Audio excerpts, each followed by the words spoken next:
If you hide food inside a little hole and leave some twigs nearby, a New Caledonian crow will pick it up and use it to pluck out the meal. But if you switch out the hard twigs for something with a little bit more give, the crow will carve it into the perfect little hook. That hook is up to 10 times more effective at grabbing the food than the stick alone.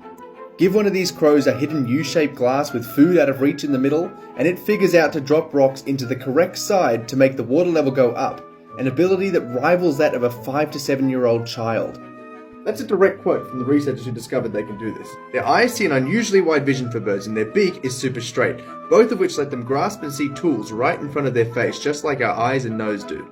The brain of a New Caledonian crow, relative to the size of the rest of its body, is also larger than any other crow or raven we have brain data for. In the wild, they carefully tear off the edges of pandanus leaves into these little tools with steps built into them. It gives them strength from the thick end where they hold it from, but also still lets them get all the food out of nooks and crannies with the thin end. Does that mean crows have officially entered their Stone Age? Well, humans first developed hook tools in the middle of our Stone Age about 90,000 years ago. Caledonian crows are doing that now. There's also some evidence that some of them are passing these tool designs down from generation to generation. Using tools and passing that down culturally are two of the key ideas we use to define when our Stone Age was. Crows also don't pass the mirror test. They don't recognize their own reflection when they see it in a mirror.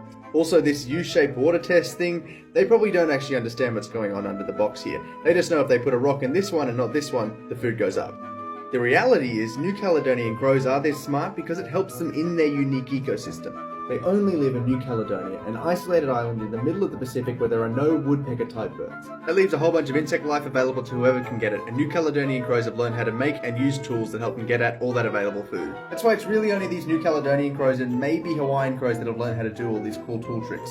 So a crow Stone Age is maybe a little too clickbaity, but that doesn't make them any less impressive.